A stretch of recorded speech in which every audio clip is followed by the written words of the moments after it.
ചിന്തിക്കുന്ന ഒരു പക്ഷേ യോബിന്റെ പുസ്തകം 8-ാം അധ്യായം നമ്മൾ ചിന്തിച്ചു പോകേണ്ടത്.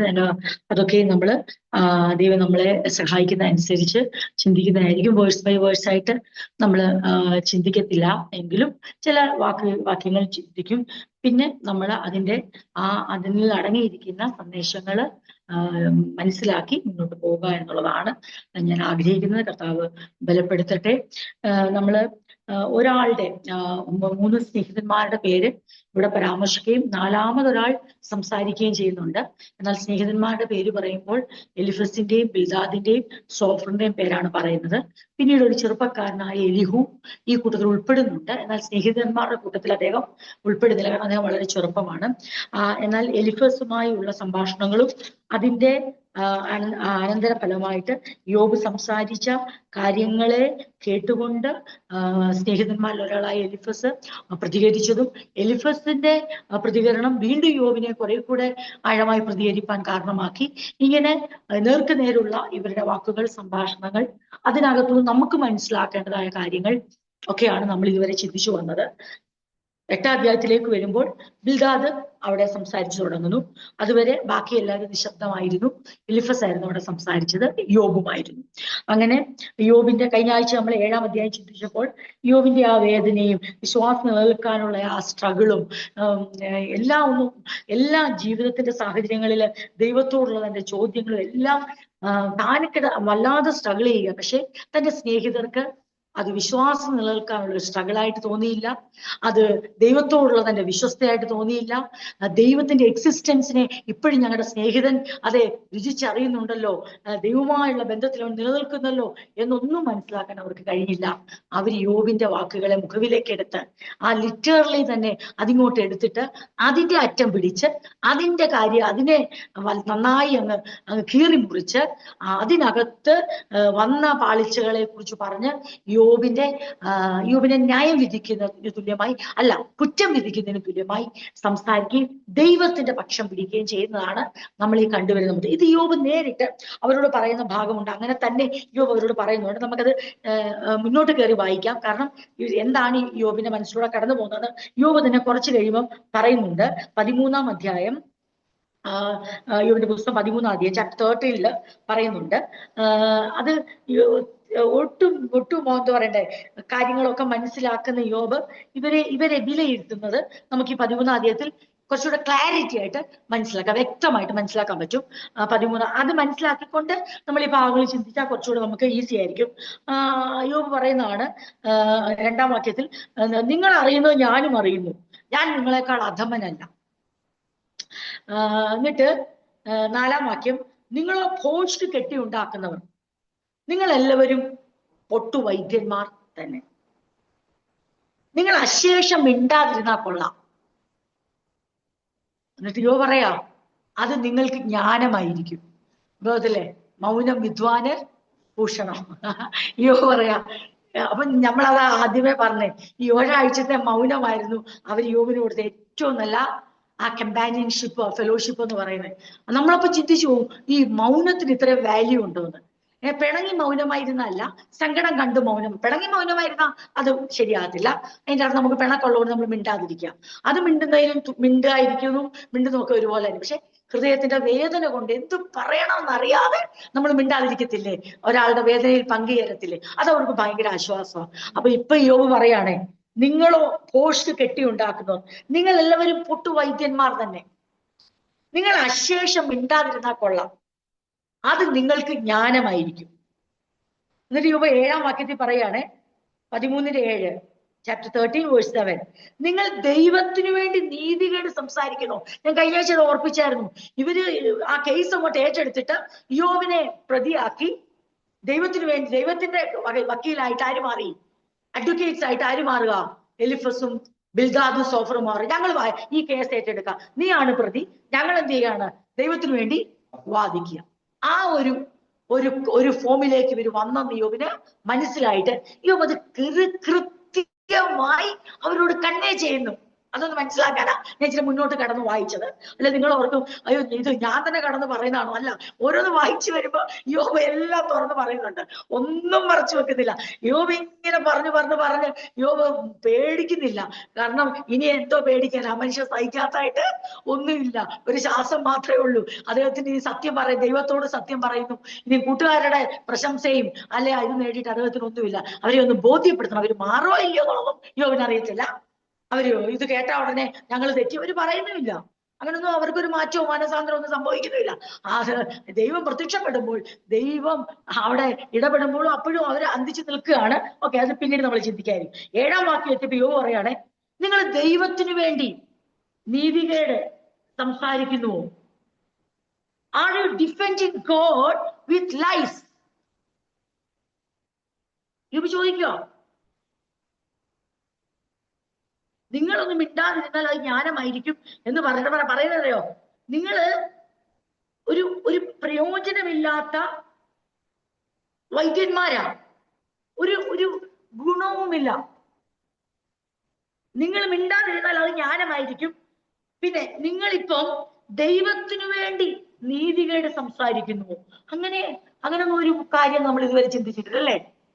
അങ്ങനത്തെ ചോദ്യങ്ങളും പറച്ചിലും ഒന്നും വേദപുസ്തകത്തിൽ നമുക്ക് അങ്ങനെ ദൈവത്തിനു വേണ്ടി ആരും നീതികേട് സംസാരിക്കത്തില്ലല്ലോ. നീതി ഉള്ള ദൈവത്തിനു വേണ്ടി നീതികേട് സംസാരിച്ച് എങ്ങനെയാ ദൈവത്തിനു വേണ്ടി നിൽക്കാൻ കഴിയുന്നത്? പക്ഷെ യോബ് ചോദിക്കുന്ന ചോദ്യമാണ്, are you defending God with lies? നിങ്ങൾ വ്യാജം പറഞ്ഞുകൊണ്ടാണോ ഈ ദൈവത്തിന്റെ പക്ഷം പിടിക്കുന്നത്? അവന് വേണ്ടി വ്യാജം പറയുന്നുവോ? യോബ് ചോദിക്കുക, do you make your dishonest arguments for his sake? ദൈവത്തിന് വേണ്ടി നിങ്ങൾ ഒരു നേരില്ലാത്ത വാദങ്ങളാണോ ഉന്നയിക്കുന്നത്? എന്തായാലും നിങ്ങൾ ദൈവത്തിന് വേണ്ടിയാ വാദിക്കുന്നത്, എനിക്ക് മനസ്സിലായി. ഞാൻ പ്രതിയും ദൈവം വാദിയുമായി നിൽക്കുന്നു, ഞാൻ സംസാരിക്കുന്നതൊക്കെ ദൈവത്തിന് എതിരാന്ന് നിങ്ങൾക്ക് തോന്നുന്നു. അപ്പൊ നിങ്ങളിപ്പം ദൈവത്തിന് വേണ്ടി വാദിക്കുന്ന വക്കീലന്മാരായി എനിക്ക് മനസ്സിലായി. നിങ്ങൾ എന്റെ കേസ് ഇങ്ങനെയാണ് ഏറ്റെടുത്തത്, എനിക്ക് വേണ്ടിയല്ല വാദിക്കുന്നത് ദൈവം. പക്ഷെ നിങ്ങൾ ദൈവത്തിന് വേണ്ടി വാദിക്കുമ്പോൾ തന്നെ അതിനകത്ത് എന്താ ഈ വ്യാജം? അതിനകത്ത് എന്താ ഭോഷ്ക്? അതിനകത്ത് എന്താ ഈ നീതികേട്? 8-ാം വാക്യം, അവന്റെ പക്ഷം പിടിക്കുന്നുവോ? നിങ്ങൾ ദൈവത്തിന്റെ പക്ഷം പിടിക്കുന്നുവോ? ദൈവത്തിന് വേണ്ടി വാദിക്കുന്നുവോ? Will you argue God's case for him? ദൈവം ആ കേസ് നിങ്ങൾ ഏറ്റെടുത്ത്, ദൈവത്തിന്റെ കേസ് ഞങ്ങൾ ഏറ്റെടുക്കുന്നു, ഞങ്ങൾ വാദിച്ച് ജയിച്ചോളാം, ഒടുവിൽ ഉറപ്പായിട്ടും നീ തോൽക്കും, കാരണം ഞങ്ങൾ ദൈവത്തിന് വേണ്ടി വാദിക്കുന്നവരാ, ഞങ്ങൾ ജയിക്കും എന്നുള്ള മനോഭാവത്തോടാണ് ഇവര് സംസാരിക്കുന്നത്. യോബ് അവരോട് തുറന്ന് ചോദിക്കുക. എന്നിട്ട് 10-ാം വാക്യം, ഗൂഢമായി മുഖദാക്ഷിണ്യം കാണിച്ചാൽ അവൻ നിങ്ങളെ ശാസിക്കും നിശ്ചയം. നിങ്ങള് ഈ കാണിക്കുന്ന ഈ ഒരു എന്താണ് പക്ഷം പിടിച്ച് സംസാരിച്ച്, ഞാൻ ദൈവത്തിന് വിരോധമായി സംസാരിക്കുന്നു, എനിക്ക് ബോധ്യം വരുത്താൻ വേണ്ടി, എന്നെ ശരിയാക്കാൻ വേണ്ടി നിങ്ങൾ ഇങ്ങനെ ദൈവത്തിന്റെ പക്ഷത്തിൽ നിന്ന് സംസാരിക്കുമ്പോൾ നിങ്ങൾ ഓർത്തോണം, ഒടുവിൽ അവൻ നിങ്ങളെ ശാസിക്കും നിശ്ചയം. ഇത് കൃത്യമായി സംഭവിക്കുന്നുണ്ട്. യോബിനൊന്നും അറിയത്തില്ല ദൈവം ഇനി തന്റെ കേസ് ഏറ്റെടുക്കുമെന്നോ, തന്നോട് സംസാരിക്കുമെന്നോ, അങ്ങനെ ഇനി ഒരു പ്രത്യക്ഷത ഉണ്ടാകുമെന്നോ, ദൈവമായിട്ട് ഇനി ഒരു സംവാദം വരുമെന്നോ, തന്റെ കേസ് ദൈവത്തിന് മുമ്പിൽ സമർപ്പിക്കാൻ പറ്റുമെന്നോ, ദൈവം അത് കേൾക്കുമെന്നോ, ദൈവം തന്നോട് ഇടപെടുമെന്നോ, തന്റെ അവസ്ഥയ്ക്ക് മാറ്റം വരുത്തുമെന്നോ ഒന്നും യോബിന് അറിയത്തില്ല. ഒന്നും അറിയത്തില്ല. യോബിന് വേണ്ടി ശ്മശാനം ഒരുങ്ങിയിരിക്കുക. അങ്ങനെ തന്നെയാണ് യോബിന്റെ പുസ്തകത്തിൽ പറയുന്നത്, എനിക്ക് വേണ്ടി ശ്മശാനം ഒരുങ്ങിയിരിക്കുന്നു. യോബിന് വേണ്ടി രഥാസ്ഥാനപ്പെടലൊന്നോടെ ഒരുങ്ങിയിട്ടില്ല, ആരും അത് പ്രതീക്ഷിച്ചിട്ടും ഇല്ല. പക്ഷെ തനിക്ക് വേണ്ടി ഒരുക്കുന്നത്, ബറിയലിനു വേണ്ടി, തന്റെ അടക്കത്തിനു വേണ്ടി ആണ് ഒരുക്കം നടക്കുന്നതെങ്കിലും യോബ് ദൈവവുമായുള്ള ബന്ധത്തെ വിച്ഛേദിക്കാനോ ദൈവത്തിന്റെ അസ്തിത്വത്തെ മറന്ന് സംസാരിപ്പാനോ ഒന്നും യോബ് തയ്യാറല്ല. പക്ഷെ യോബിന് തോന്നി തന്റെ സ്നേഹിതര് ഒരു വാസ്തവമായിട്ടുള്ള ഹൃദയത്തിൽ ദൈവത്തിന്റെ സ്നേഹമുള്ളവരാണെങ്കിൽ അവരെന്നെ ആദ്യം മനസ്സിലാക്കിയതേ. പിന്നെ ഒരു കേസ് വിജയിക്കാൻ ഒരു വക്കീൽ സംസാരിക്കുന്ന പോലെ അതിന് എന്ത് വ്യാജം ഉപയോഗിച്ചും ആ കേസ് വിജയിക്കണമെന്നുള്ള ലക്ഷ്യത്തോടെ ആരായിപ്പോയി? തന്റെ സ്നേഹിതന്മാര് കാര്യം ദൈവത്തിന് വേണ്ടിയാ നിൽക്കുന്നേ. പക്ഷേ ദൈവത്തിന് വേണ്ടി നിൽക്കുന്ന ഒരാൾ, വാസ്തവമായും ദൈവത്തിന് വേണ്ടി നിൽക്കുന്ന ഒരാൾ സംസാരിച്ചാൽ ദൈവത്തിന്റെ ഭക്തന്മാർക്ക് അവര് പൊട്ട വൈദ്യന്മാരാകത്തില്ല, അവര് ശരിക്കും മുറ ഉണക്കുന്ന വൈദ്യന്മാർ തന്നെ. അപ്പൊ യോബ് പറയുക, ഗൂഢമായി മുഖദാക്ഷിണ്യം കാണിച്ചാൽ അവൻ നിങ്ങളെ ശാസിക്കും നിശ്ചയം. നിങ്ങൾ ഉറപ്പായിട്ടും ട്രബിളിലാകും. യോബ് അവരോട് എന്നിട്ട് 15-ാം വാക്യത്തിൽ പറയുന്നുണ്ട്, ഞാനിതൊക്കെ നിങ്ങളോട് പറയുമ്പം നിങ്ങളിപ്പം വിചാരിക്കുന്ന എനിക്ക് ദൈവമായിട്ട് ഉള്ള ബന്ധമൊന്നുമില്ല, അതുകൊണ്ടാണ് ഞാനിതൊക്കെ പറയുന്നത്. പക്ഷെ യോബ് 15 പറയാം, അവൻ എന്നെ കൊന്നാലും ഞാൻ അവനെ തന്നെ, God might kill me, but I have no other hope. എനിക്ക് വേറെ പ്രതീക്ഷിപ്പാനൊന്നുമില്ല. ഞാൻ എന്റെ നടപ്പ് അവന്റെ മുമ്പാകെ തെളിയിക്കും. എനിക്ക് പ്രതീക്ഷിപ്പാനും എന്റെ ജീവിതത്തിൽ എനിക്ക് ഒരു എത്തുപിടിയില്ല നിൽക്കുമ്പോഴും എനിക്ക് ബന്ധവും കാര്യമുള്ള ദൈവമായിട്ടാണ്. പക്ഷെ നിങ്ങൾക്കത് മനസ്സിലാവുന്നില്ല. നിങ്ങൾ വിചാരിക്കുന്ന ഞാൻ എന്റെ സങ്കടം പറയുമ്പോൾ ഞാൻ എന്റെ വിശ്വാസം ത്യജിക്കുവാന്ന. പക്ഷെ വാസ്തവത്തിൽ വിശ്വാസം നിലനിൽക്കാനുള്ള എന്റെ ഫൈറ്റ് ആയതെന്ന് നിങ്ങൾക്ക് ദൈവത്തിന്റെ കേസൊക്കെ നിങ്ങൾ ഏറ്റെടുത്തു. നിങ്ങൾ ദൈവത്തിന്റെ വക്കീലന്മാരായി, നിങ്ങൾ കേസ് വാദിക്കാൻ തുടങ്ങി. നിങ്ങളുടെ വായിലാണെങ്കിൽ ഭയങ്കര വൻ കാര്യങ്ങളുണ്ട്, ഭയങ്കരമായ സംഭവങ്ങളാണ് നിങ്ങൾ പറയുന്നൊക്കെ. പക്ഷെ ഒരു കാര്യം നിങ്ങൾ ഓർത്തോണം, ഒടുവിൽ ദൈവം നിങ്ങളെ ശാസിക്കും. അത് അക്ഷരാർത്ഥത്തിൽ സംഭവിച്ചത് നമുക്കറിയാം. നമ്മൾ ഒടുവിൽ ആ ഭാഗത്തെത്തി അത് ചിന്തിക്കുന്നത് ആയിരിക്കും. അപ്പൊ ഇതാ യോബിന് ഒരു മടിയില്ലായിരുന്നു ഇത് പറയാം. നമ്മൾ ഈ കാര്യങ്ങളെ മനസ്സിൽ വെച്ചുകൊണ്ട് നമ്മൾ ചിന്തിക്കുമ്പം ബിൽദാദ് അവിടെ സംസാരിച്ചു തുടങ്ങിയ എത്ര നിർദ്ദയമായ ഒരു പ്രസ്താവന. താൻ വിശ്വസിച്ച സ്നേഹിതന്മാർ സംസാരിച്ചു വന്നിട്ട് അതിൽ രണ്ടാമത്തെ ആൾ സംസാരിക്കുമ്പോൾ ഒരു കരുണ കൂടാതെ നിർദ്ദയമായ ഒരു പ്രസ്താവന അവിടെ നടത്തുന്നത് നമുക്ക് കാണാൻ പറ്റും. അതിന്റെ 4-ാം വാക്യം, നിന്റെ മക്കൾ അവനോട് പാപം ചെയ്തെങ്കിൽ അവൻ അവരുടെ അതിക്രമങ്ങൾ കേൾപ്പിച്ചു കളഞ്ഞു. ബിൽദാദ് സംസാരിക്കുക. എത്ര സിമ്പിളായിട്ട് കാര്യം. Your children must have sinned against him. നിന്റെ മക്കള് ദൈവത്തോട് പാപം ചെയ്തിട്ടുണ്ട്. So their punishment was well deserved. അതുകൊണ്ട് അവരുടെ ശിക്ഷ യോഗ്യമായ ശിക്ഷ ദൈവം കൊടുത്തിട്ടുള്ളൂ. ബിൽദാദ് പറയാം, ചിന്തിച്ചോണം. ഇത് ബന്ധമില്ലാത്തവരും പരിചയമില്ലാത്തവരും ഒന്നുമല്ല. യോബ് പറഞ്ഞല്ലോ, ഒരു തോട് പോലെ നിങ്ങൾ എന്നെ ചതിച്ചു. കാരണം ഞാൻ അത്രയ്ക്ക് എനിക്ക് ഏത് കാലത്തും നിങ്ങളെ ട്രസ്റ്റ് ചെയ്യാമെന്ന് കരുതിയവരാ നിങ്ങള്. പക്ഷെ അങ്ങനെ ട്രസ്റ്റ് എനിക്ക് വിശ്വസിക്കാമെന്ന് യോബ് കരുതിയ ഒരാൾ എലിഫസ് ആദ്യം സംസാരിച്ചു. അതൊക്കെ നമ്മൾ ചിന്തിച്ചു. ബിൽദാദ് നേരെ മക്കളെ കയറിയങ്ങ് തൊട്ടു. നമുക്കറിയാം യോബിന്റെ പ്രകൃതം അല്ലേ, യോബിന്റെ ഒരു ക്വാളിറ്റിയും ക്യാരക്ടറും നമുക്കറിയാം. എന്തോ അവരവിടെ പാർട്ടിയും സഹോദരൻ അവരുടെ പാർട്ടിക്കകത്ത് അവരുടെ ബ്രദേഴ്സ് ആൻഡ് സിസ്റ്റേഴ്സ് തന്നെയാ. അതവരുടെ ഒരു പ്രത്യേകത അല്ലേ. അല്ലാതെ അവര് നാട്ടിലെ കൂട്ടുകാരെല്ലാം വിളിച്ചല്ല കൂടുന്ന. വേദപുസ്തകത്തിൽ നമുക്കത് വായിക്കാൻ പറ്റും അല്ലേ. അപ്പൊ അതിൽ നിന്ന് തന്നെ നമുക്ക് മനസ്സിലാക്കാം അതിനകത്ത് അതിൻ്റെതായ പൗത്രത. പാപത്തിൽ മുങ്ങാനും ആറാടാനും ആയിരുന്നെങ്കിൽ അവർക്ക് എന്ത് ചെയ്യാം? സഹോദരന്മാരെയും കുടുംബത്തെ ഒന്നും വിളിക്കണ്ടേ കാര്യമില്ല. അപ്പൊ അവരുടെ ഫെലോഷിപ്പും അവരുടെ ഫങ്ഷനും അവരുടെ സെലിബ്രേഷനും എല്ലാം ഫാമിലി ഓറിയന്റഡ് ആയിരുന്നു. സഹോദര ബന്ധത്തിലായിരുന്നു. അവരുടെ ഭാര്യമാരും മക്കളും അവരുടെ സഹോദരിമാരും എല്ലാം ഉണ്ടായിരുന്നു. അങ്ങനെ അവർ അവിടെ ജീവിച്ചിട്ടുള്ളൂ. ഒരു കാര്യം ദൈവമക്കൾ ഓർത്തോണം, ഒരു പേരുദോഷവും കേൾപ്പിക്കാതെ ജീവിച്ചവരുടെ കാര്യം ഇതാണെങ്കിൽ, ജീവിച്ച കാലത്ത് ആ ചെറുപ്പക്കാരായ ആൺകുട്ടികളും സുന്ദരിയായ ആ സഹോദരിമാർ, പെൺകുട്ടികളും അവരുടെ കുടുംബങ്ങളും യോബിന് തല കുനിക്കുന്ന, യോബിനോ യോബിന്റെ ഭാര്യയ്ക്കോ അവരുടെ ആ സാക്ഷ്യത്തിനോ അവർക്ക് പട്ടണത്തിലുള്ള മാനത്തിനോ കോട്ടം വരുത്തുന്ന ഒന്നും ചെയ്യാതെ ജീവിച്ച മക്കൾ, അത് നന്നായി അറിയാവുന്ന സ്നേഹിതർ, വഴിപോക്കരല്ല.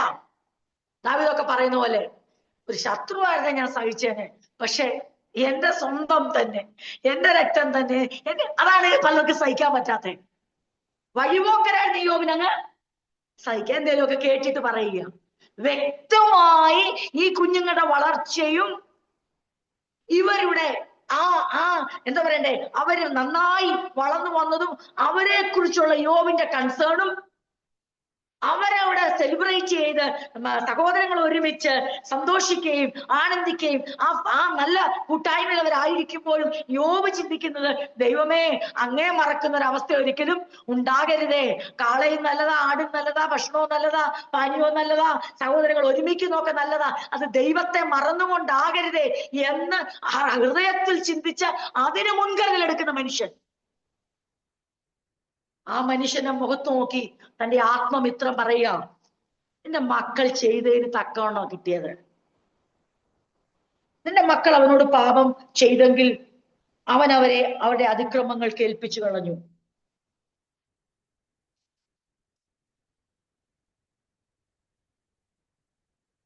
Your children must have sinned against you. അവര് പാപം ചെയ്തിട്ടുണ്ടെന്നേ, അവര് ചെയ്ത് കാണും.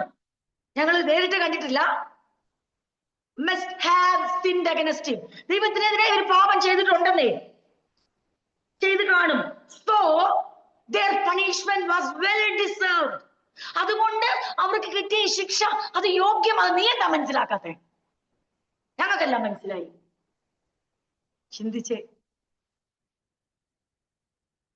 കാരണം അവര് വാദിച്ച് ദൈവത്തിന്റെ പക്ഷം പിടിച്ച് വാദിച്ച് അവരുടെ ഭക്തി മൂത്ത്, അവരുടെ വിശുദ്ധി മൂത്ത്, അവരുടെ ജ്ഞാനം പ്രകടമാക്കുമ്പോൾ അവരറിയുന്നില്ലായിരുന്നു അവർ ചവിട്ടി അരയ്ക്കുന്നത്, അവർ കേറി മേയുന്നത്, അവർ എന്താ നടു ഒടിക്കുന്നത്, അവരസ്ഥിയെ തകർക്കുന്നത്, അവര് ഞെരിച്ചമർത്തുന്നത്, തന്റെ ശരീരത്തില് അരിക്കുന്ന പുഴുവിനേക്കാളും ഒഴുകുന്ന ആ പഴുപ്പിനേക്കാളും വേദനാജനകമായ വാക്കുകളാണ് ഇവർ എഴുതി വിടുന്നതെന്ന് അവർ മനസ്സിലാക്കിയില്ല. ഒരു കാര്യം കൂടെ ദൈവമക്കളെ ഓർത്തോ, ദൈവം നമ്മളെ തകർത്താൽ പണിയാനും ദൈവത്തിനറിയാം.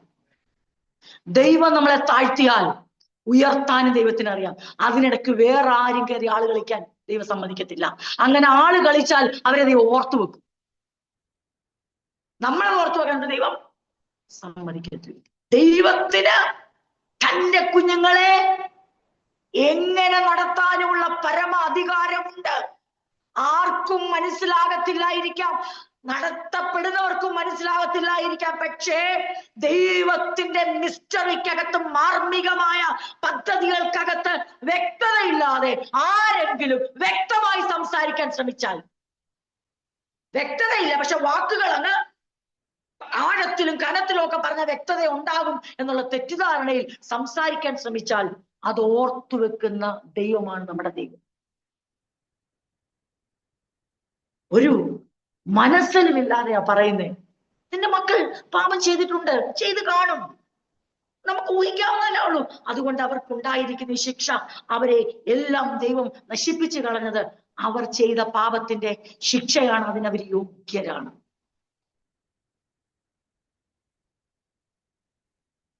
ചുരുക്കി പറഞ്ഞ, ഞാൻ ഈ ഭാഗങ്ങളെല്ലാം ഇനി വായിക്കാൻ ആഗ്രഹിക്കുന്നില്ല. ഞാൻ മെസ്സേജുകൾ പറയും, അത് നിങ്ങൾ ശ്രദ്ധിച്ചാൽ മതി. എല്ലാ വാക്യങ്ങളും വായിക്കാൻ ഇത് വളരെ എന്താ പറയണ്ടേ, വലിയൊരു നീണ്ട സംഭാഷണമാണ്.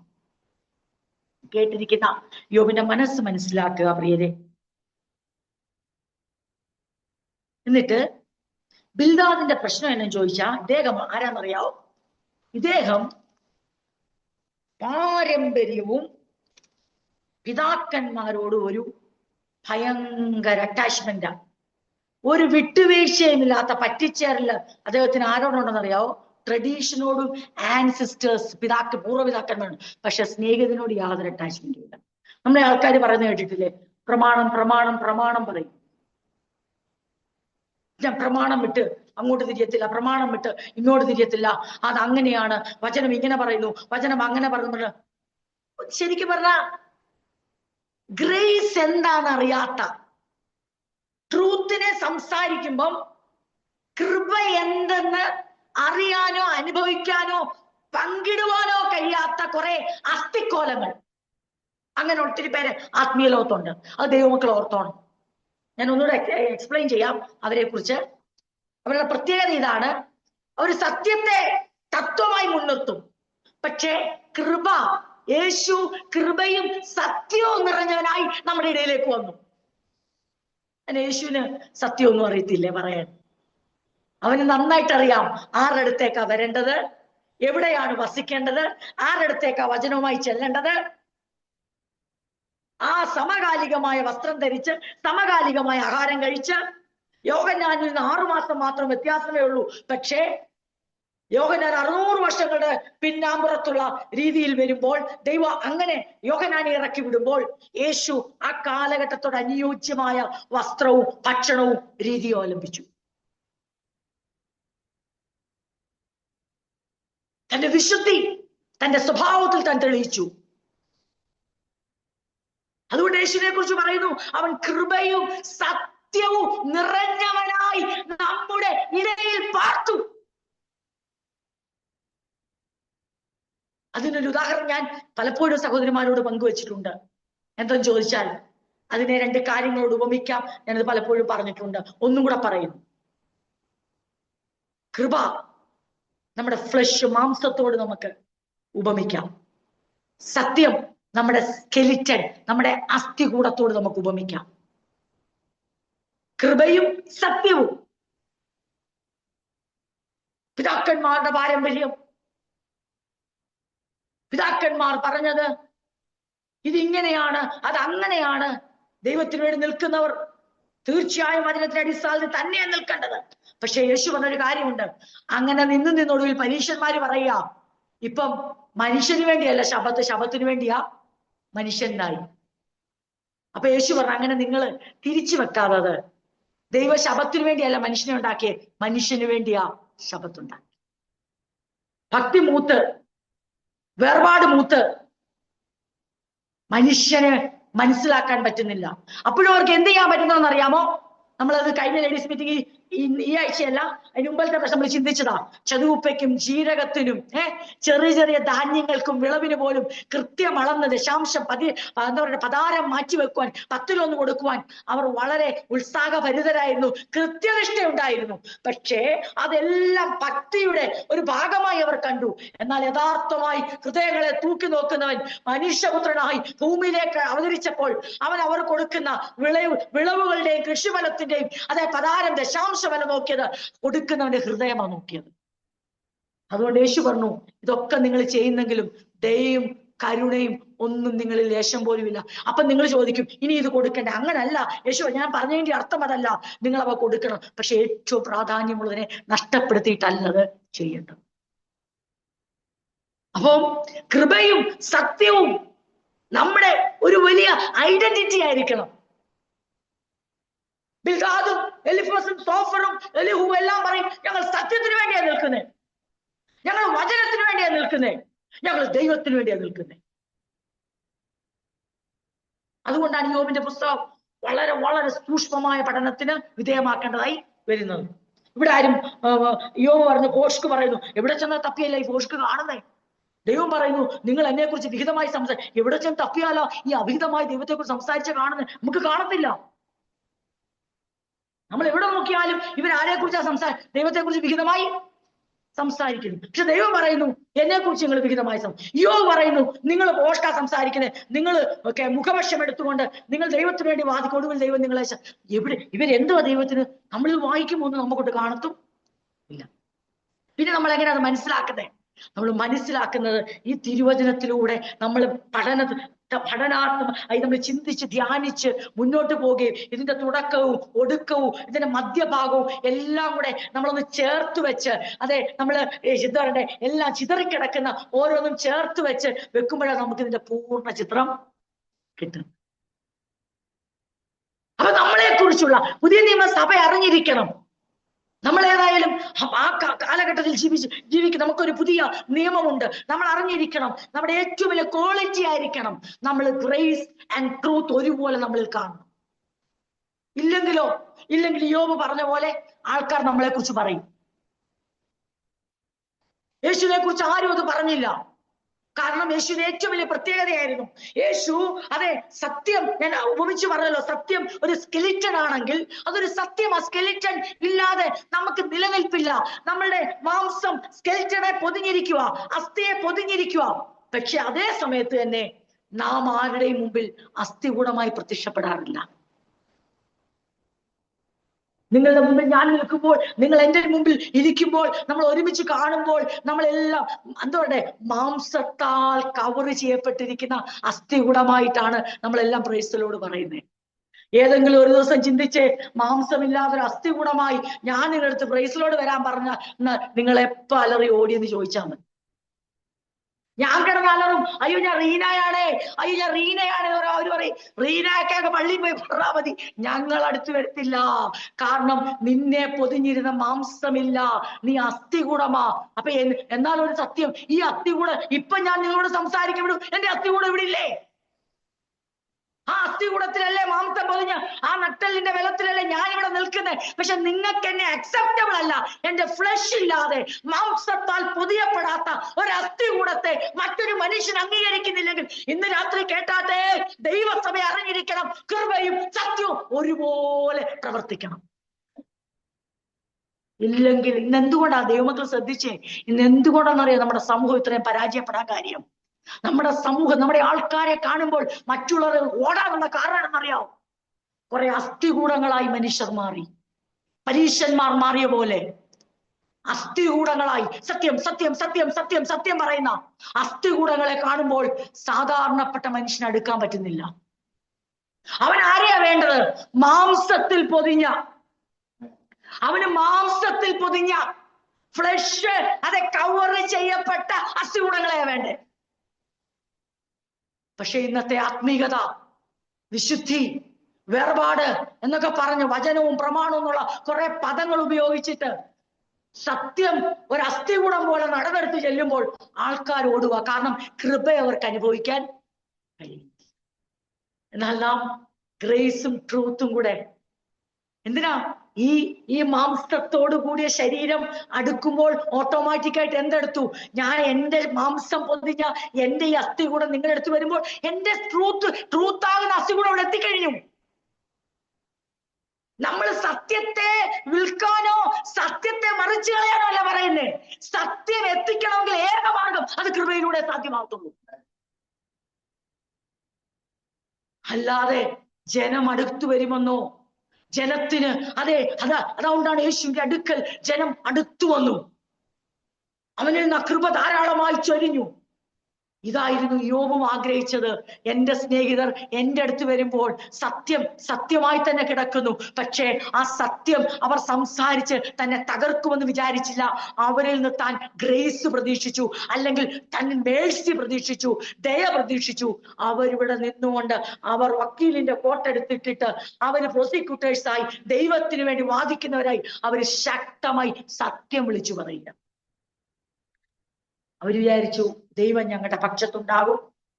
യോബ് എന്ന വ്യക്തി ഒടുവിൽ മുട്ടുമടക്കും. ഇവൻ തകർന്ന് തരിപ്പ്, അതായത് യോബ് ഈ തകർന്നു വന്ന് അവർക്ക് പോരാ, അവർക്കൊരൊറ്റ കാര്യം വേണം. സിമ്പിൾ അവരുടെ തിയറി. യോബ് സമ്മതിക്കണം, ഞാനും എൻ്റെ മക്കളും നിങ്ങൾ ആരും അറിയാത്ത പാപം ചെയ്തിട്ടുണ്ട്, ഞാനത് തുറന്ന് സമ്മതിക്കും. അതായിരുന്നു അവർ കേൾക്കാൻ.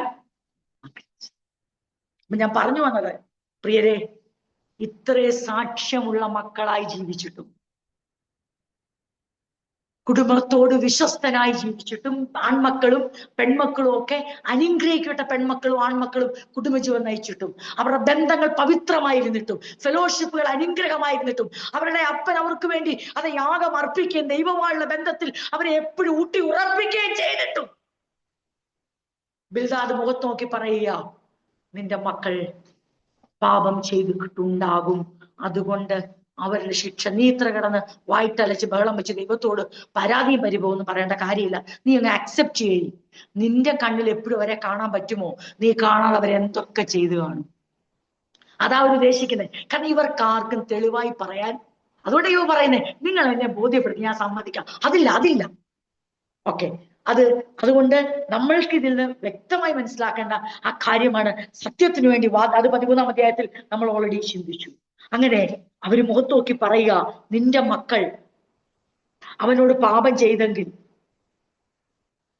നീ അവൻ അവരുടെ അതിക്രമങ്ങൾക്ക് ഏൽപ്പിച്ചു കാണും. ഇനി സിമ്പിൾ ആണ് ഇവരുടെ സൊല്യൂഷൻ കേട്ടോടെ. അപ്പൊ ബിൽദാദിന്റെ പ്രത്യേകത, അദ്ദേഹം ട്രഡീഷനോട് ഒരു റിജിഡായ അഡ്ഹറൻസ് ഉണ്ട്. ഒരു വിട്ടുവീഴ്ചയും ഇല്ലാതെ യോബ് ജീവിക്കുവോ ചാവുവോ, എഴുന്നേക്കുവോ അടക്കുവോ, ഇയാൾ എന്നെ വേണമെങ്കിൽ ചെയ്യും, മുഴുവരിക്കുവോ, ഐ ഡോണ്ട് കെയർ. പക്ഷെ I care tradition, I care ancestors, പൂർവ്വപിതാക്കന്മാർ അവർ പറഞ്ഞ വാക്കുകൾ, അതാണ് അന്തിമ വാക്ക്. പാരമ്പര്യം അത് ഞാൻ വിടത്തില്ല. നീ എന്തോ അനുഭവിക്കാതെ എനിക്ക് പ്രശ്നം. ഈ ബിൽദാദിന്റെ കണ്ണിൽ സിമ്പിൾ ആണ് സൊല്യൂഷൻ. എന്താണെന്നറിയോ? Repent and God will fix everything. നീ ദൈവത്തെ ശ്രദ്ധയോടെ അന്വേഷിക്കുകയും സർവശക്തനെ അപേക്ഷിക്കുകയും ചെയ്താൽ നീ നിർമ്മലിനും നേരിടണമെങ്കിൽ അവൻ ഇപ്പോൾ നിനക്ക് വേണ്ടി ഉണർന്നു വരും. നമുക്കെല്ലാം ഇഷ്ടമുള്ള ഒരു വാക്യം, പലരും വാഗ്ദത്ത വാക്യമായിട്ട് എടുക്കുന്ന 7-ാം വാക്യം, എല്ലാവർക്കും ഇഷ്ടമുള്ള വാക്യം. നിന്റെ പൂർവസ്ഥിതി അല്പമായി തോന്നും, നിന്റെ അന്ത്യസ്ഥിതി അതിമഹത്ത് ആയിരിക്കും. 8:7.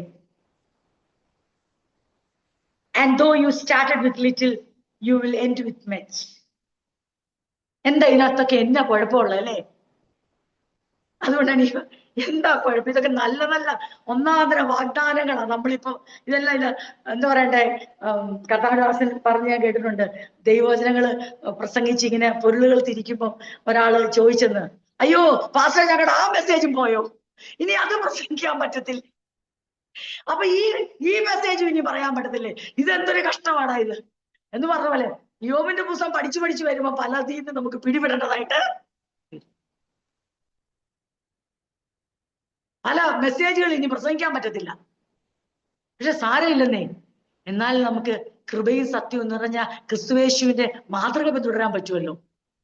നമ്മള് എത്ര പ്രസംഗിക്കുന്നുള്ളതും നമ്മള് വൻ കാര്യങ്ങൾ വിളിച്ചു പറഞ്ഞതിനേക്കാൾ അപ്പുറമല്ലേ ദൈവം നമുക്ക് തന്നിരിക്കുന്ന നിയോഗങ്ങളെ നിവർത്തിക്കട്ടെ. ദൈവം നമ്മളെ ആക്കി വെച്ചെടുത്ത് മറ്റുള്ളവർക്ക് അനുഗ്രഹമായി നിലകൊള്ളാൻ നമ്മുടെ ക്യാരക്ടർ രൂപപ്പെട്ടാൽ അതിനേക്കാൾ വലിയ പ്രസംഗം വേറെ ഉണ്ടോ? അതിനേക്കാൾ വലിയ ധ്യാന ചിന്തകൾ വേറെ ഉണ്ടോ? ഇതെല്ലാം അങ്ങോട്ടാണ് നയിക്കേണ്ടത്. നിനക്ക് അപ്പൊ ഈ ബിൽദാദ് പറയുന്ന, ചുരുക്കി പറഞ്ഞാൽ, ഇത് നിങ്ങൾ വായിച്ച് പിന്നെ ഞാൻ മൊത്തം വായിക്കുന്നില്ല, ഇങ്ങനെ ഞാൻ എക്സ്പ്ലെയിൻ ചെയ്യാം. ബിൽദാദ് പറയാണ്, തേണ്ട യോബേ, നീ ഇനി കൂടുതൽ കിടന്ന് തർക്കിച്ചു ബാധിക്കേണ്ട, ഏതാണ്ട് ദൈവം ഏതാണ്ട്, അതുകൊണ്ട് അദ്ദേഹം തുടക്കത്തിലേ പറഞ്ഞേ, നീ എത്രത്തോളം ഇങ്ങനെ സംസാരിക്കും, ദൈവം ന്യായം മറിച്ചു കളയുമോ, സർവശക്തൻ നീതിയെ മറിച്ച്, അങ്ങനെ നീ നീതിമാനാണെങ്കിൽ ദൈവം അതിനെ മറിച്ചു കളയുമോ? പിന്നെ നീ എന്താ ദൈവത്തെ മനസ്സിലാക്കാത്ത? നിനക്ക് എന്താ നിന്റെ രഹസ്യ പാപങ്ങളെ സമ്മതിച്ച നിന്റെ മക്കൾ നീ പറയുന്ന പോലൊന്നും അത്ര നേരും ചൊവ്വുള്ളവരൊന്നും അല്ല. നിനക്കിതൊന്നും അറിയത്തില്ല. പക്ഷെ ഈ ശിക്ഷ വരുമ്പോഴെങ്കിലും മനസ്സിലാക്കണ്ടേ? നിന്റെ ജീവിതത്തിൽ ഉണ്ടായ ഈ ദുരനുഭവങ്ങളെ വെച്ച് നീ ഒന്ന് ബോധം വരണ്ടേ? യോബിന് ബോധം വരുന്നില്ല. കാരണം യോബിന് നല്ല നിശ്ചയമുണ്ട്. കണ്ണുകൊണ്ട് എന്താ ചെയ്തത്, കൈകൊണ്ട് എന്താ ചെയ്തത്, ഒറ്റയ്ക്കിരുന്നപ്പോൾ എന്താ ചിന്തിച്ചത്, ഹൃദയങ്ങൾ എന്തായിരുന്നു, താൻ എങ്ങനെ ഇടപെട്ടത്, തന്റെ ബന്ധം എങ്ങനായിരുന്നു, തന്റെ വിശ്വസ്ത എങ്ങനായിരുന്നു, ഇതെല്ലാം നല്ല ബോധ്യമുണ്ട്. അതായത് ശരീരം വല്ലാതെ തകർന്ന് മനസ്സും ബാധിതനായിരിക്കുമ്പോഴും സുബോധം നഷ്ടപ്പെട്ടിട്ടില്ല. വ്യക്തമായ ബോധമുണ്ട് താൻ കഴിഞ്ഞാളിൽ എങ്ങനാ ജീവിച്ചെന്നുള്ളത്. അപ്പൊ അവര് പറഞ്ഞു, ഒരു കാര്യം ചെയ്യും, നീ മനസാന്തരപ്പെട, ദൈവം എല്ലാ കാര്യവും ക്രമീകരിക്കും. അപ്പൊ നിനക്ക് മനസ്സിലാകും, നിന്റെ പൂർവസ്ഥിതി അല്പമായി തോന്നും, നിന്റെ അന്ത്യസ്ഥിതി അതിമഹത്തായിരിക്കും. കർത്താവ് അത് ചെയ്തു, അത് വേറെ കാര്യം. അപ്പം ബിൽദാദിന് കാണാൻ പറ്റാത്ത കാര്യം എന്താണെന്നറിയോ? യോബിന്റെ കഷ്ടത ഒരു ശിക്ഷയെ അദ്ദേഹം കണ്ടു. അദ്ദേഹത്തിന് കാണാൻ പറ്റിയില്ല ദൈവത്തിന്റെ ഒരു പരീക്ഷ. അതാർക്കും മനസ്സിലാകുന്നില്ല, എങ്കിലും ഇത് ദൈവത്തിന്റെ ഒരു പരീക്ഷയാണെന്ന് അവർക്ക് മനസ്സിലാക്കാൻ കഴിഞ്ഞില്ല. അദ്ദേഹം പാരമ്പര്യത്തോടും, അതുകൊണ്ടാണ് ഇവിടെ പറയുന്നത്, ഇവിടെ ഇങ്ങനെ പറയുന്നുണ്ട് 8-ാം വാക്യം, നീ പണ്ടത്തെ തലമുറയോട് ചോദിക്കാം. ഓ, നമ്മുടെ കുറെ ആൾക്കാരുണ്ട് അങ്ങനെ, എന്ത് പറഞ്ഞാലും അവർക്ക് പിതാക്കന്മാരാണ്. അതിനിപ്പം അവര് എന്തൊക്കെ നമ്മൾ വചനത്തിൽ നിന്ന് പറഞ്ഞു കൊടുത്താലും അവർക്ക് ഒന്നും കാണാൻ കാണും. നീ പണ്ടത്തെ തലമുറയോട് ചോദിക്കുക, അവരുടെ പിതാക്കന്മാരുടെ അന്വേഷണ ഫലം ഗ്രഹിച്ചോളുക. ട്രഡീഷന്റെ ആളാ ബിൽദാദ്, പിതാക്കന്മാരുടെ ആളാ. അദ്ദേഹം അങ്ങനെ ട്രഡീഷനോട് പറ്റി നിന്ന് ശ്രദ്ധ കേന്ദ്രീകരിച്ചപ്പം യോബിന്റെ യാഥാർത്ഥ്യം കാണാൻ അദ്ദേഹത്തിന്റെ കണ്ണ് മൂടപ്പെട്ടുപോയി. ജ്ഞാനം പറയുന്നുണ്ട്, പിതാക്കന്മാരെ കുറിച്ചും അവർ പകർന്ന അറിവിനെ കുറിച്ചും പറയുന്നുണ്ട്. എന്നിട്ട് അദ്ദേഹം പറഞ്ഞു വെക്കുന്ന ഇതാണ്, ദൈവത്തെ ഈ കുറിച്ച് മനസ്സിലാക്കുന്നത് ഇങ്ങനെയാണ്, അത് കംപ്ലീറ്റ് ആണ്, അത് ഫൈനലാണ്, അതിനപ്പുറം ഇനി ഒന്നും പറയാൻ. അതുകൊണ്ട് നീ ഇത് അംഗീകരിച്ചാൽ മതി. ചുരുക്കി പറഞ്ഞാൽ അവർക്ക് അനുതാപവും കരുണയും ഇല്ല. യോബിന്റെ ആഴമായ വേദനകളെ ഒന്നും മനസ്സിലാക്കാൻ കഴിയാതെ അവർ പരാജയപ്പെട്ടു. എന്നാൽ അവരത് മനസ്സിലാക്കുന്നുണ്ടോ? അങ്ങനെ അവർക്ക് സംഭവിക്കുന്നു എന്ന് അവർക്ക് മനസ്സിലാക്കാൻ പോലും കഴിയുന്നില്ല. യോബിന്റെ സ്നേഹിതന്മാരെ സംബന്ധിച്ച് അവർ പറയുന്ന ഇതാണ്, Job's suffering is a simple problem with a simple solution. അവർ കൊണ്ടുവെക്കുന്ന അവിടെയാ, ഇതൊരു നിസ്സാര പ്രശ്നമാണ്, നിസ്സാര പരിഹാരം ഞങ്ങൾ പറയുന്നതറിയോ? Confess and God will restore. നീ ഏറ്റു പറയുക, മാനസാന്തരപ്പെടുക, ദൈവം നിന്നെ യഥാസ്ഥാനം. എങ്ങനെ ഇരിക്കുന്ന കാര്യം? എത്ര സിമ്പിളായിട്ട് അവർ പറഞ്ഞു, വളരെ സിമ്പിളായി. ഇതൊക്കെ തന്നെ ഇപ്പം തന്നെ നിന്റെ അവസ്ഥയ്ക്ക് മാറ്റം വരണോ? ഇപ്പം തന്നെ മാറും. നീ ഒന്ന് മനം തിരിഞ്ഞ് നിന്റെ പാപങ്ങളെ ഏറ്റുപറഞ്ഞ് നീ ദൈവസന്നിധിയില് മാനസാന്തരപ്പെട്ടാൽ ദൈവം നിന്റെ അവസ്ഥയ്ക്ക് മാറ്റം വരും. നിങ്ങൾക്കിത് കേട്ടിട്ട് എന്ത് തോന്നുന്നു എനിക്കറിയില്ല. നമ്മൾ എത്ര പേരോട് ഇങ്ങനെ പറഞ്ഞിട്ടുണ്ടെന്നും, എന്റെ കാര്യം എനിക്കും അറിയാം, നിങ്ങളുടെ കാര്യം നിങ്ങൾക്കും അറിയാം. പറയേണ്ടടുത്ത് നമുക്ക് പറയുക തന്നെ വേണം. മാനസാന്തരപ്പെടാനുള്ളവരോട് മാനസാന്തരപ്പെടാൻ നമ്മളെ നിയോഗിച്ചാൽ നമ്മളത് പറയുക തന്നെ വേണം. പക്ഷേ ദൈവത്തിനു വേണ്ടി ജീവിതവും ജീവനും കൊടുത്തവരോട് പറയുമ്പോൾ സൂക്ഷിച്ചു വേണം.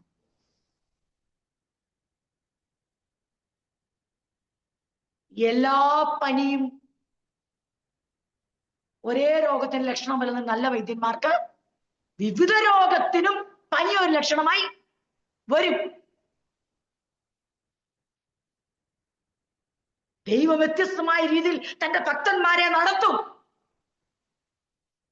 ദൈവം അവരെ കൈവിട്ട് കളഞ്ഞോ എന്ന് നമുക്ക് തോന്നും. ദൈവം അവരുടെ പ്രാർത്ഥന കേൾക്കുന്നില്ലയോ, അവരെ ഉപേക്ഷിച്ചുവോ, ഇതവർ ചെയ്ത രഹസ്യ പാപത്തിന്റെ അനന്തര ഫലവും ദൈവകോപവുമാണോ എന്ന് മാനുഷിക ബുദ്ധിയിൽ തോന്നുവാനും അതിന് അടിസ്ഥാനപരമായ അതെ വചനങ്ങൾ പ്രതിഫല തത്വ റെട്രിബ്യൂഷൻ പ്രിൻസിപ്പിൾ നമ്മളിൽ ഉണർന്നു വരും. പക്ഷെ ആ സമയത്ത് വളരെ വിജിലന്റ് ആയിരിക്കണം. ആരോട് എന്ത് സംസാരിക്കുന്നുവെന്ന് ദൈവമക്കൾ വ്യക്തമായ ബോധ്യമുള്ളവരായിരിക്കും. ഒരു നിമിഷം കൊണ്ട് യോബ് മനുഷ്യനെ അവർ മറന്നു കളഞ്ഞു. തന്റെ മക്കളുടെ ഇവരെത്ര, ഞാൻ ഉറപ്പായിട്ട് വിചാരിക്കുന്ന ഒരു കാര്യം നിങ്ങളോട് പറയട്ടെ, ഇവരെത്ര പ്രാവശ്യം പറഞ്ഞു കാണും, തന്റെ യോബിന്റെ മക്കളെ നോക്കി പഠിക്കേ എന്നാ പറയത്തില്ലേ? നമ്മളൊക്കെ പറയാറില്ലേ, കമ്പാരിസൺ അല്ല മാതൃക. കമ്പയർ ചെയ്യരുത്, പക്ഷെ മോഡലാകാം, റോൾ മോഡലാ. എത്ര പ്രാവശ്യം പറയണം, ആ സഹോദര സ്നേഹം കണ്ടോ? കെട്ടിച്ചു കേട്ട പെമ്പിള്ളാർക്ക് എന്തൊരു സ്നേഹമാ, വിളിച്ചാൽ എല്ലാം വരും, എന്തൊരു കൂട്ടായ്മയാ, കണ്ടു പഠിക്കാനുണ്ട് ആ കുടുംബ ബന്ധം. കണ്ട ഒരു തല്ലും വഴക്കും ഒന്നും ഇല്ല. ഇപ്പോഴും അപ്പന് കീഴ്പ്പെടും, ബഹുമാനമുണ്ട് എന്നൊക്കെ പറഞ്ഞവരാ. അപ്പൊ ഒരു കാര്യം ഉണ്ടായിരുന്നു, അപ്പൊ യോബിന്റെ ജീവിതം നല്ല സ്മൂത്ത് ആയിരുന്നു. എല്ലാം സ്മൂത്തായി പോകുമ്പോ ഇത് പറയാൻ നല്ല സുഖം. പക്ഷെ നിമിഷ നേരം കൊണ്ട് പ്രതീക്ഷകൾ അസ്തമിക്കുമാറ്, കാര്യങ്ങൾ തകിടമറിയുമാറ് ദൈവം കൈവിട്ട് ദൈവകോപത്തിന് തുല്യമായ സാക്ഷ്യം നമ്മൾ തിരുത്തി പറയും. നാം നമ്മുടെ സഹോദരങ്ങളെ സംശയിക്കുമോ? നമ്മോടുള്ള ചോദ്യമോ? അവരുടെ ജീവിതത്തിൽ സംഭവിക്കുന്ന വേദനകളോ അനർത്ഥങ്ങളോ ഇല്ലായ്മകളോ അടിക്കടിയുള്ള രോഗങ്ങളോ തകർച്ചകളോ വെച്ച് നാം അവരുടെ ആത്മീയതയെ വിലയിടുമോ? സാക്ഷ്യത്തെ മാറ്റിമറിച്ച് സാഹചര്യത്തിനനുസരിച്ച് സംസാരിക്കൂ.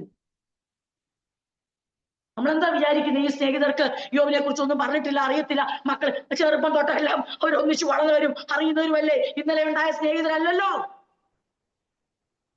എത്ര പെട്ടെന്ന് ആൾക്കാർ മാറിയത്, എത്ര പെട്ടെന്ന് ആ മനുഷ്യന്റെ മനോഭാവം മാറിയത്. പ്രിയരെ, നമ്മുടെ പ്രാർത്ഥനയുടെ മറുപടിയായി ദൈവം നമുക്ക് പലതും തരുമ്പോൾ ദൈവം നമ്മോട് കൂടെ ഉണ്ടെന്ന് പറയാൻ ഒത്തിരി പേര് കാണും കേട്ടോ. പക്ഷെ ഒരു സ്ത്രീയെ കയറി പിടിച്ച് അവളെ നശിപ്പിക്കാൻ ശ്രമിച്ചെന്നുള്ള കുറ്റത്തിന്, ചെയ്യാത്ത കുറ്റത്തിന് പിടിച്ച് അകത്തിടുമ്പോൾ ദൈവം മാത്രമേ ഉണ്ടായിരുന്നുള്ളൂ. ജോസഫേ, ഞാൻ നിന്നോട് കൂടെ ഉണ്ട്, നീ ഇതുകൊണ്ട് ജയാളിയാന്ന് പറയാൻ. വേറെ ആരും പറയത്തില്ല. വേറെ എല്ലാരും പറയും അവൻ ചെയ്തിട്ട് തന്നെയാ, അല്ലെ എന്നെ അങ്ങനെ ചെയ്യുമോ എന്ന് പറയുമ്പോൾ യോസഫിന് തന്റെ നിരപരാധിത്വം തെളിയിക്കുവാൻ ഒരു മാർഗവും ഇല്ലാതിരിക്കുമ്പോഴും ദൈവം എന്ത് ചെയ്യുന്നറിയാവോ? The Lord was with Joseph and he was successful. ഒരിക്കലും ഇന്ന് രാത്രിയിൽ ഈ ദൈവവചനം കേൾക്കുന്ന ദൈവമക്കളെ, നമ്മൾ ഒരു കാര്യം ഓർത്തോണം. സാഹചര്യം അനുസരിച്ച് സ്നേഹിതർ വാക്കുമാറ്റി പറയും. പക്ഷെ നമ്മുടെ ആത്മമിത്രമായ കർത്താവ് സാഹചര്യം അനുസരിച്ച് വാക്കുമാറത്തില്ല. നമ്മൾ നേരോടെ നിഷ്കളങ്കതയോടെ രഹസ്യമായും പരസ്യമായും ദൈവത്തിന് വിധേയത്വമുള്ളവരായി നാം ജീവിച്ചാൽ ജീവിതം എത്ര തകിടം മറിഞ്ഞാലും നമുക്ക് വേണ്ടി സംസാരിപ്പാൻ, നമ്മുടെ കൂടെ നിൽക്കുവാൻ, നമ്മുടെ പരാജയങ്ങളെ ജയമാക്കുവാൻ, നമ്മുടെ അപമാനങ്ങളെ മാനമാക്കുവാൻ, സമൂഹത്തിൽ നേരെ തലകുനിക്കാതെ നമ്മളെ നിർത്തുവാൻ കർത്താവ് നമ്മളോട് മാറാത്തവനായി നിത്യനായി കൂടെ ഉണ്ട്. പക്ഷെ ഒരു കാര്യം ഓർക്കണം, ഒരൊറ്റ കാര്യം ഓർക്കണം. അങ്ങനെ നിൽക്കാൻ നമ്മളെ പ്രാപ്തമാക്കുന്ന ഒരൊറ്റ കാര്യം മറക്കല്ലേ. എന്തെന്ന് ചോദിച്ചാൽ, മനുഷ്യരുടെ മുമ്പിൽ ഒരു ജീവിതവും രഹസ്യമായി മറ്റൊരു ജീവിതമുള്ളവന് ഒരിക്കലും അത് ദൈവം കൂടെ നിൽക്കുമെന്ന് വിചാരിക്കണ്ട. അതുകൊണ്ട് അയ്യോ പറഞ്ഞത്, look at me and listen to me. എന്നെ നോക്ക്, എന്നെ കേൾക്ക് എന്ന് പറയാൻ നമുക്ക് ധൈര്യം ഉണ്ടാകണമെങ്കിൽ അകത്തും പുറത്തും ദൈവത്തിന് പ്രസാദമുള്ള ജീവിതം നാം നയിക്കുക. ദൈവം എന്തനുവദിച്ചാലും അത് നന്മയ്ക്കാക്കി തീർക്കാൻ ദൈവത്തിന് കഴിയും. ആൾക്കാർ പറയട്ടെ, ഇത് ഇന്നതുകൊണ്ടാ, മക്കൾ ചെയ്തതിന്റെയാ എല്ലാം പറയുമ്പോൾ വളരെ വേദനയോടെ അതിനെ സഹിക്കേണ്ട വരുമ്പോൾ അതിനപ്പുറം അതേ പ്രവർത്തിക്കുന്ന ഒരു ദൈവമുണ്ട്. അവിടെ നമുക്കിവിടെ കാണാൻ പറ്റും. അവര് പറയുന്നു, നീ ഒരു കാര്യം ചെയ്താൽ മതി, നീ നിന്റെ ജീവിതത്തെ നീ ദൈവസ്ഥനിൽ അങ്ങ് ആ പാപങ്ങളെ ഏറ്റുപറഞ്ഞ് നീ മാനസാന്തരപ്പെടുക, ഉറപ്പായിട്ടും നിന്റെ അവസ്ഥയ്ക്ക് മാറ്റം വരും. ഞാൻ എന്റെ വാക്കുകളെ വേഗത്തിൽ അവസാനിപ്പിക്കാം. എന്തെന്ന് ചോദിച്ചാൽ, ഈ സത്യം, jobs friends reveal A tragic truth about human nature.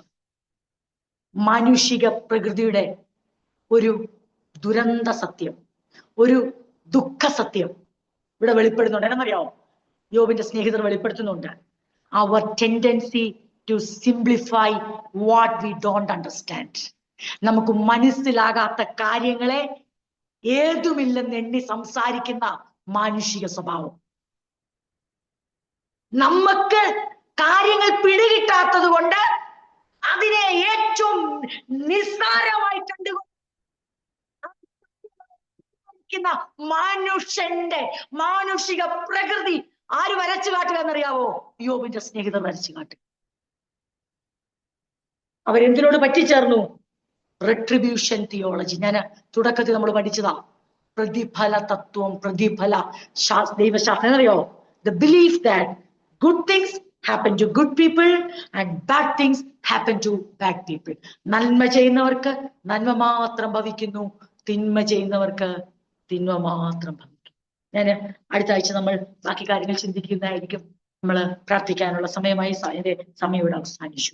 യോബ് പ്രതികരിച്ച യോബിന്റെ ആ ടേബിളായ ആ നിലപാട് നമുക്ക് അറിയാം. വീണ്ടും നമ്മൾ ചിന്തിക്കും. അങ്ങനെ നമുക്ക് ആ അടുത്ത ഭാഗങ്ങളിലേക്ക് പോകുമ്പോൾ ചില കാര്യങ്ങൾ ചിന്തിച്ച് നമുക്ക് മുന്നോട്ട് പോകാൻ ദൈവം നമ്മളെ സഹായിക്കട്ടെ. നമുക്ക് പ്രാർത്ഥിക്കാം, നമ്മുടെ കണ്ണുകളെ അടയ്ക്കാം. നമുക്ക് ഒരു ചിന്ത, ദൈവം തന്ന ധ്യാനങ്ങളെ, വചന ധ്യാനങ്ങളെ ഒന്ന് ഹൃദയത്തിൽ ഒന്ന് ഓർത്ത് ഒന്ന് ആവർത്തിച്ചൊന്ന് ഓർക്കാൻ, റിപ്പീറ്റ് ചെയ്യാൻ ദൈവം നമ്മളെ ഇടയാക്കട്ടെ. എന്താ നമ്മൾ റിക്വാന്റെ പുസ്തകം പഠിച്ചപ്പോൾ നമ്മൾ പഠിച്ചിട്ടുണ്ട്. എന്താണ് മെഡിറ്റേഷൻ, എന്താണ് വറി ചെയ്യുക എന്ന് പറഞ്ഞാൽ എന്താണ്? നമ്മളെ ഉത്കണ്ഠപ്പെടുത്തുന്ന, നമ്മളെ അസ്വസ്ഥമാക്കുന്ന, നമ്മളെ ഭാരപ്പെടുത്തുന്ന കാര്യങ്ങൾ ആവർത്തി ചിന്തിക്കുന്നതിനാണ് വറി ചെയ്യുക എന്ന് പറയുന്നത്. മെഡിറ്റേഷൻ എന്ന് പറഞ്ഞാലോ നമ്മളെ ബലപ്പെടുത്തുന്ന ദൈവിക ചിന്തകൾ ആവർത്തിച്ച് മനസ്സിൽ ചിന്തിക്കുന്നതാണ് മെഡിറ്റേഷൻ എന്ന് പറയുന്നത്. വറി ചെയ്യുന്ന എന്താന്ന് പഠിച്ചാൽ പെട്ടെന്ന് മെഡിറ്റേഷൻ എന്താന്ന് മനസ്സിലാവും. ഒരേ കാര്യം നമ്മളെ ഡിസ്റ്റർബ് ചെയ്യുന്ന തോട്ട്സ് വീണ്ടും വീണ്ടും വീണ്ടും ചിന്തിക്കുന്നതിനാണ് വറി ചെയ്യാന്ന്. യേശു പറഞ്ഞു, ഡു നോട്ട് വറി, നിങ്ങൾ ഉത്കണ്ഠാകുലരാകരുത്.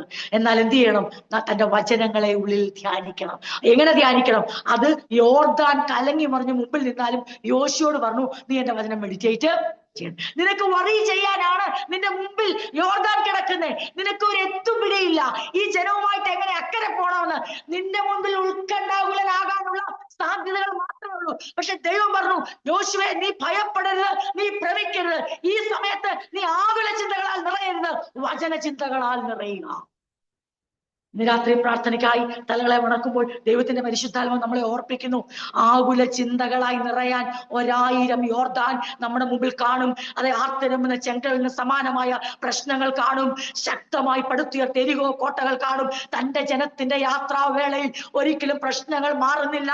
ഒന്ന് കഴിയുമ്പോൾ ഒന്ന് അടുത്തത് ശക്തമായി മുന്നേറും. പക്ഷെ ദൈവ യോശുവോട് പറഞ്ഞു, നിന്റെ മുമ്പിലുള്ള പ്രശ്നങ്ങളെ കുറിച്ച് നീ ചിന്തിച്ചുകൊണ്ടിരിക്കരുത്, മറിച്ച് നീ ദൈവത്തിന്റെ വചനത്തെ ഹൃദയത്തിൽ ധ്യാനിച്ചാൽ നീ ജയാളിയായി തീരും. ഇന്ന് രാത്രി നമുക്കും അവന്റെ സാന്നിധ്യം അനുഭവിക്കുവാൻ, നമുക്ക് സക്സസ്ഫുൾ ആവുവാൻ, ഏത് സക്സസ് ആണെന്ന് ചോദിച്ചാൽ ദൈവം കൂടെ ഇരുന്നു കൊണ്ട് ലോകത്തെ, പാപത്തെ, പിശാചിനെ ജയിക്കുന്ന സക്സസ് നമുക്ക് ഉണ്ടാകുവാൻ നമ്മളെയും ദൈവരങ്ങൾ സമർപ്പിക്കാം. നമുക്ക് പൂർണ്ണമായും ദൈവരങ്ങൾ നമ്മളെ ഏൽപ്പിക്കാം. അതെ, മനുഷികമായ പ്രകൃതിയുടെ ഒരു നഗ്ന സത്യം, ഒരു ദുഃഖ സത്യമാണ്.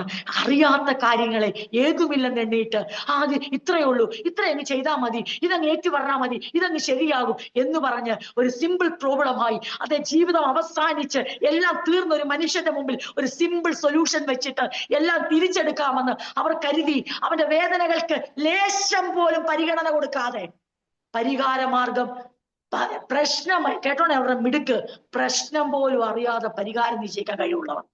ഈ മിടുക്ക് അതിമിടുക്ക് നമുക്ക് ആർക്കും ഉണ്ടാകും.